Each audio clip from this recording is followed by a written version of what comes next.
हम थे blood supply पर। Blood supply basically same as a overlying body wall, ठीक है, यानी कि ये हमारी एब्डोमिनल कैविटी है, ठीक हो गया। और यहाँ पर ऐसे करके ये अंदर पेरिटोनियम पड़ी है, ये स्किन है साइडों पर, ठीक है, ये एक्स्ट्रा पेरिटोनियल फैट पड़ा हुआ है। तो जो इस एरिया की स्किन की होगी ना ब्लड सप्लाई, ठीक है, वही यानी कि आउटर लेयर ऑफ द जो होता है हमारा एब्डोमेन का, ठीक है, यानी कि जो कवर होता है सारा, उसकी जो सप्लाई होगी ना ब्लड सप्लाई, वो ही इस एरिया की ब्लड सप्लाई होगी, same as a overlying body wall. Development somatopleuric mesoderm, ठीक है, लेटरोप्लेयर मेसोडर्म का पार्ट होती है, ये हमने ऊपर बताया। आपने एस से दोनों पार्ट्स को याद रखना है। और उसके बाद एंड पे आ जाता है ये अब कवर किस किस एरिया को करती है। ये डायफ्राम की लोअर सरफेस को लाइन करती है, ये हमने जिस तरह ऊपर से पढ़ा, ऐसे अगर बना लें तो लोअर सरफेस, ये हमारा डायफ्राम पड़ा है तो इसकी लोअर सरफेस को करेगी, एब्डोमिनल कैविटी को लाइन करेगी, और इसी तरह नीचे आते हुए ये पेल्विक कैविटी को लाइन कर लेगी, ठीक हो गया। अब हमारा नेक्स्ट है विसरल पेरिटोनियम। विसरल पेरिटोनियम क्या होती है, ये इनर लेयर होती है, ठीक है। विसरा का मतलब होता है कि ऑर्गन्स, इसने ऑर्गन्स को कवर किया हुआ होता है। और डिटेक्ट पुअरली लोकलाइज्ड पेन, ठीक है, यानी कि ये स्ट्रेच और टीयरिंग पेन जो होते हैं ना, टीयरिंग से आने वाला पेन जो होता है, यानी कि कहीं पे स्ट्रेच हुआ है या कोई अंदर विसरा की इंजरी हो गई है, कोई वैसल इंजर हो गई है, टीयर हो गई है, तो उससे जो पेन डिटेक्ट होता है ना, ठीक है, वो होता है पुअरली लोकलाइज्ड पेन। जिस तरह आपने खाना बहुत ज़्यादा खा लिया, ठीक है, आपका स्टमक बहुत ज़्यादा डिस्टेंड कर गया, ठीक है, तो उसकी वजह से आपके पेट में दर्द शुरू हो गया, तो उससे जो पेन आएगा ना, तो वो यानी कि पुअरली डिटेक्टेड होगा, ठीक है, ऐसे डिफ्यूज़ कहेंगे, यानी कि हमारे पूरे हाथ में दर्द हो रहा है लेकिन हमें पता नहीं किस हिस्से में दर्द हो रहा है, यानी कि पूरे स्टमक में पेन हो रहा है लेकिन आपको पता नहीं कि स्टमक के किस हिस्से में दर्द हो रहा है, ठीक है, इसका मतलब होता है पुअरली लोकलाइज्ड। इसकी नर्व सप्लाई होती है ऑटोनॉमिक नर्व सप्लाई, यानी कि इसकी पैरासिम्पैथेटिक और सिम्पैथेटिक दोनों से इसको नर्व सप्लाई मिलती है, ठीक है। और सेंसिटिव टू द, अब ये जो नर्व सप्लाई होती है ना, sensitive to the over stretching and distension of the viscera, ठीक है। जिस तरह के कोई ऑर्गेनोमेगैली हो गई है, बहुत ज़्यादा ऑर्गन का साइज़ बढ़ गया है, जिस तरह स्प्लीनोमेगैली होती है, उसमें भी आपको पेन के वो मिल सकते हैं, ठीक है। और इस पेन हो सकता है उसमें डिफ्यूज़ टाइप का पेन होगा, एब्डोमेन बहुत ज़्यादा डिस्टेंड हो गया, उसमें भी डिफ्यूज़ टाइप का आपका पेन होगा, ठीक है, यानी कि स्ट्रेचिंग से और डिस्टेंशन से। Blood supply same as a covering viscera, blood supply same होती है एज अ कवरिंग विसरा, यानी कि जी स्टमक है ना, तो स्टमक की जो ब्लड सप्लाई होगी ना, तो इसको जो विसरल पेरिटोनियम के जिस ने कवर किया हुआ है ना, वही इसके ऊपर वाली विसरल पेरिटोनियम की ब्लड सप्लाई होगी, सेम एज अ कवरिंग विसरा, यानी कि जिस ऑर्गन को ये कवर कर रही है उसी की जो ब्लड सप्लाई है वही इस विसरल पेरिटोनियम की ब्लड सप्लाई होगी। डेवलपमेंट, ये सब प्लांक्नोफ्लोरिक मेसोडर्म से डेवलप होती है, ठीक है। सिंपैथेटिक से आपने याद रखना है सबप्लांक्नोफ्लोरिक, ठीक है, ये भी लिटोप्लेट मेसोडर्म का हिस्सा है।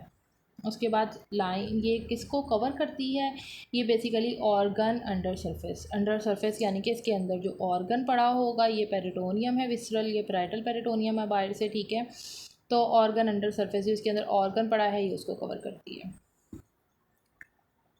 ये हो गया हमारा दोनों में डिफरेंस हो गया। अब बेसिकली इन दोनों क्या पैराइटल पेरिटोनियम और विसरल पेरिटोनियम के दरमियान में ये जो सारी मैंने ब्लैक से शेड दिया हुआ है ना, ठीक है, ग्रे शेड है, तो इसको हम कहते हैं पोटेंशियल स्पेस, ये होती है बेसिकली पेरिटोनियल कैविटी, यानी कि पैराइटल पेरिटोनियम और विसरल पेरिटोनियम के दरमियान में जो कैविटी बनती है ना, जो स्पेस आती है, उसको हम कहते हैं पेरिटोनियल स्पेस या पेरिटोनियल कैविटी, ठीक है। ये पोटेंशियल स्पेस होती है, इसका डिफरेंस ये आपने याद रखना है मेल्स और फीमेल्स में, कि मेल्स में ये टोटली इनक्लोज्ड होती है, लेकिन फीमेल्स में इसका एक्सटीरियर कम्युनिकेशन होती है through the uterine tubes, uterus and vagina, यानी कि बाहर की तरफ खुलती है, ठीक हो गया। ये आपने याद कर लेना है कि ये पेरिटोनियल कैविटी है, ठीक है, और मेल और फीमेल में इसका डिफरेंस, कि मेल में इनक्लोज होती है और फीमेल्स में एक्सटीरियर कम्युनिकेशन होती है इसकी। अब इनके ये जो हमारी है पेरिटोनियल कैविटी, ठीक है। इसकी कौन सी है, पैराइटल पेरिटोनियम। अब इन दोनों के दरमियान में, इसके बाहर पेरिटोनियम के बाहर की साइड पे, ठीक है, और ये हमारी जो वॉल है स्किन, इसके दरमियान में जो पड़ा होता है ना फैट, उसे कहते हैं एक्स्ट्रा पेरिटोनियल फैट, जो मैंने आपको वीडियो के स्टार्ट में भी बताया था। ये बेसिकली इसका क्या फंक्शन है, ये यहाँ से आता आता इस तरह सारे यहाँ से कवर करेगा। तो देखिए ना, ये जो एंटीरियर सरफेस है ना, यहाँ से तो पेरिटोनियम ने किया हुआ है कवर, ठीक है, किडनी को, ये वाली जो सरफेस है। लेकिन ये जो बैक सरफेस है ना, ये बेयर है, ठीक है। तो ये जो फैट होता है ना, ये बेसिकली इसको सपोर्ट प्रोवाइड करता है। एक्स्ट्रा पेरिटोनियल फैट का बेसिकली क्या फंक्शन होता है कि किडनी को सपोर्ट प्रोवाइड करता है।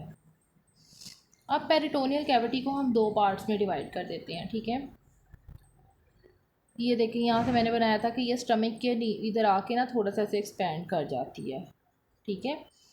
तो यहाँ पर एक छोटा सा हमने होल बनाया था, इसे कहते हैं एपिप्लोइक फोरामेन।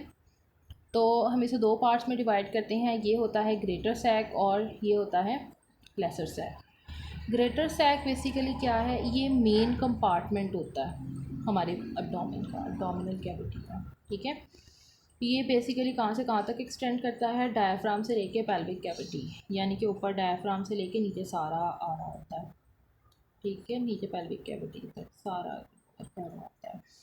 जो लेसर सैक होता है, ये आपने जिस तरह इधर डायग्राम में भी देखा है कि ये बिहाइंड द लीवर पड़ा है, स्टमक पड़ा है, ठीक है, और लेसर ओमेंटा के पीछे पड़ा है। लेसर ओमेंटा हम नेक्स्ट वीडियो में पढ़ेंगे, उसके पीछे पड़ा हुआ है।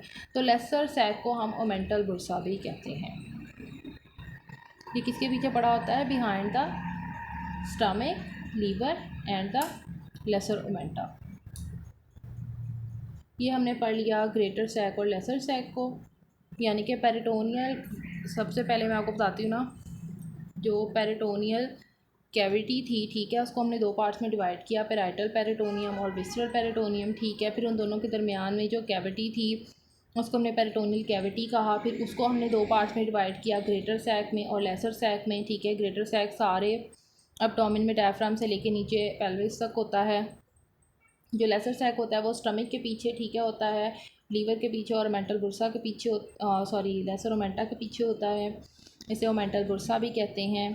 तो ये हो गया सारा हमारा पेरिटोनियम का एक ओवरव्यू। अब जो ये होती है ना हमारी पेरिटोनियम, ठीक है, ये एक फ्लूइड सिक्रीट करती है, जो सीरस फ्लूइड होता है, ठीक है। इस फ्लूइड का काम क्या होता है कि ये लुब्रिकेट करता रहता है सारे ऑर्गन्स को, ठीक है, ताकि ये एक दूसरे के ऊपर इजीली मूव कर सकें, यानी कि ड्यूरिंग पेरिस्टॉल्सिस और स्टमक की डिस्टेंशन और हमारी बॉडी की मूवमेंट्स के दौरान, तो इनके दरमियान फ्रिक्शन ना हो। तो इस फ्लूइड का काम बेसिकली क्या होता है कि फ्रिक्शन को कम करना। तो आई होप आप लोगों को इस वीडियो की समझ आ गई होगी। अगर इसमें कोई भी ऐसा टॉपिक जो आप लोगों को समझ में ना आया हो तो काइंडली कमेंट सेक्शन में मुझे लास्ट में मेंशन करें।